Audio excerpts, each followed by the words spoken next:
Hey, what up, everybody? It's your boy Toa Cannabis here. She's about to swing on over. We're gonna do a 3 to 4 step process of making bubble hash because there's a lot of information out there. We're in the season where we're halfway through, so you got to start figuring out how you're gonna process your weed and everything. You come on over and say hi. We'll push the machine away for a minute, Hi, everybody. and then we also want to sit back, smoke a nice fatty, laced with some oil. Because you got to have that little extra something, something. Can't be toke a lot of pot without actually toking a lot of pot, if you know what I mean. But yeah, so today is going to be the introduction of what we need to make hash. And then we're going to start going based off of the steps of how I create my own hash and how I can mitigate the problems of having too much chlorophyll mixed in with my hash.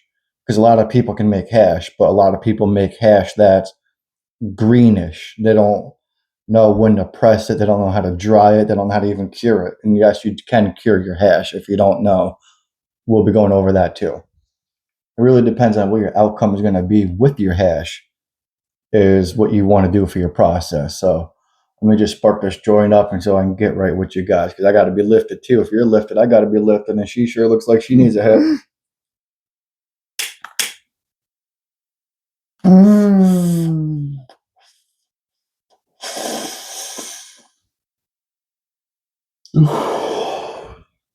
That was much, much needed.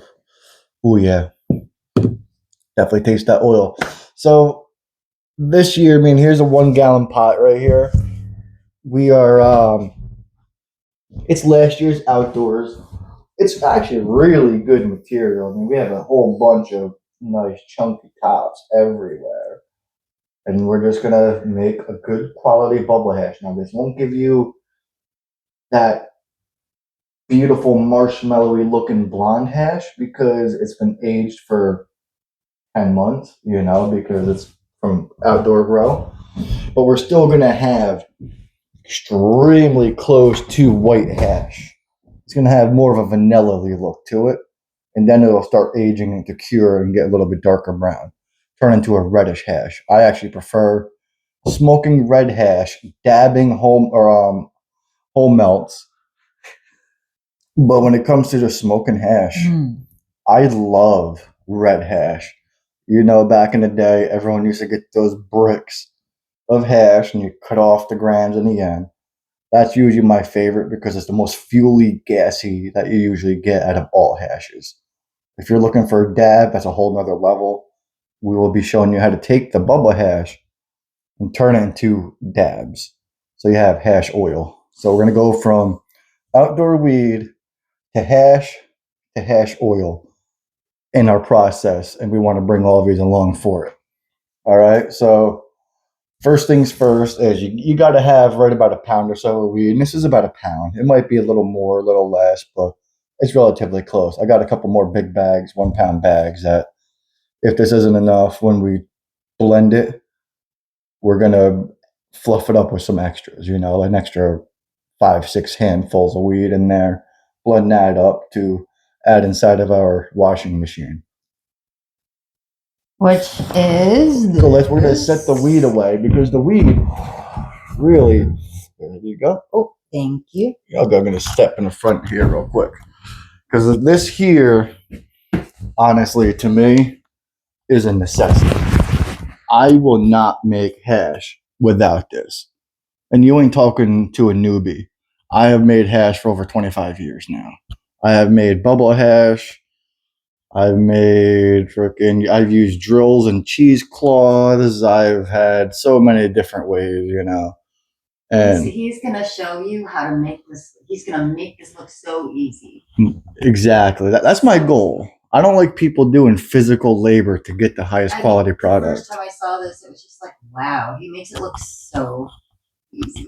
And that's the key, is keeping it simple. Everything you got to keep simple. I have a bad back, so I try not to carry too much weight. And 5 gallon buckets of water for multiple runs, it sucks. The mess that entails with it, because I don't care how good you are, if you're using 5 gallon buckets, you're using the drill. and you're just going to make a mess one way or another. And I brought this drill because this is the drill I normally would use.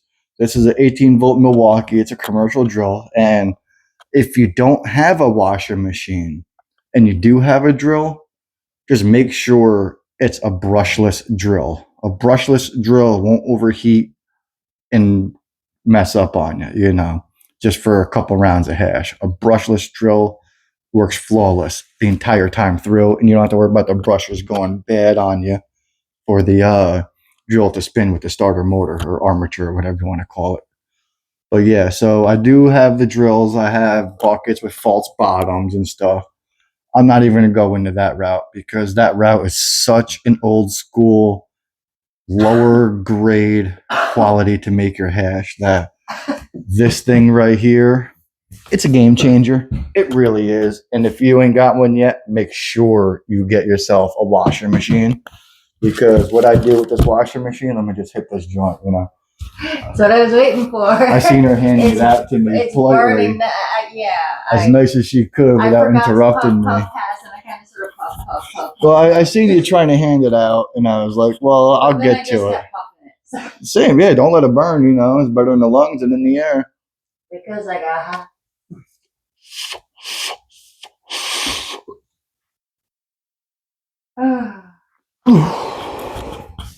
But yeah. This is burning nice. It is. And that's Schnittles too. So this here, right? It's a 5-gallon washer machine.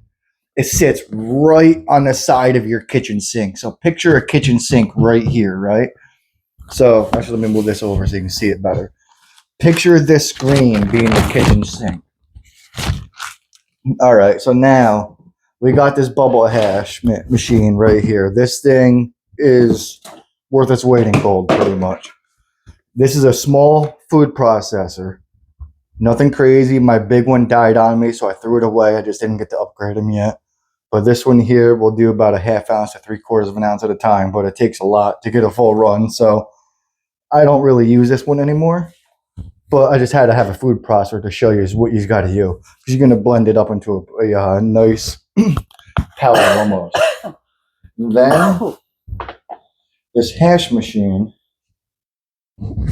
instead of a drill, I'm going to break this on down. There's an agitator right in here that just spins. So this spins the bottom and just oscillates for you, right?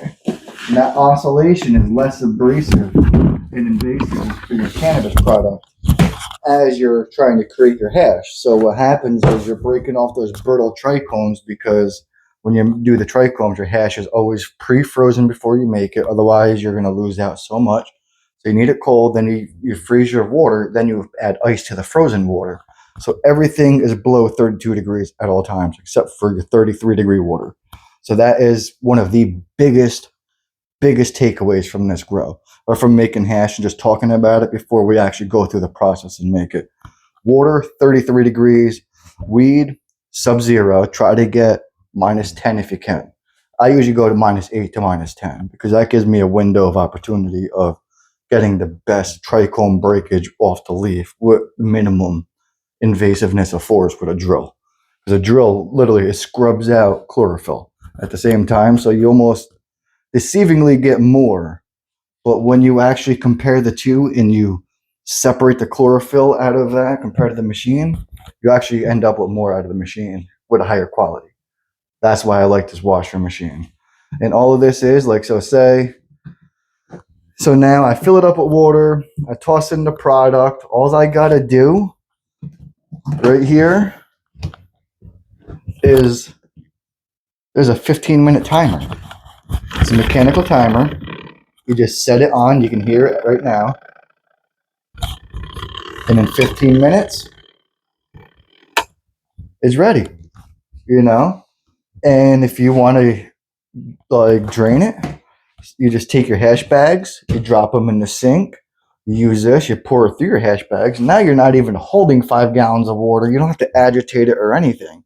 It is just gravity fed and it drains as fast as it goes in because your bags are a full micron walls, everything, So you take all the physical labor out of it.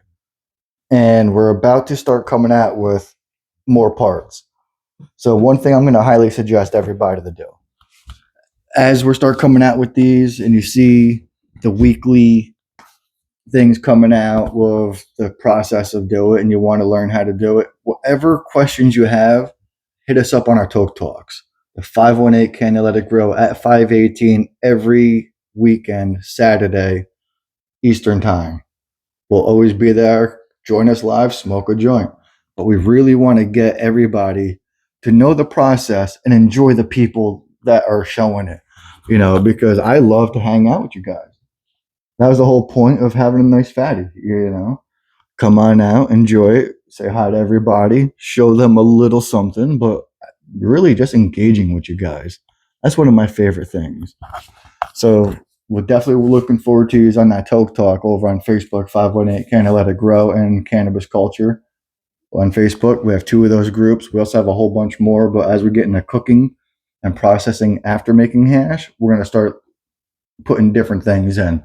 And we want to have a background with all the groups that we're circled into. So things are slowly starting to come together. And I've been having throwing stuff in the pot and letting it cook and letting it cook. And it's about ready. It's that time of year. We got the weed, we got the farms, we got the machines, we got everything. And we want to show you the exact way that we're going to do it to end up with extremely high quality for absolutely minimum physical work.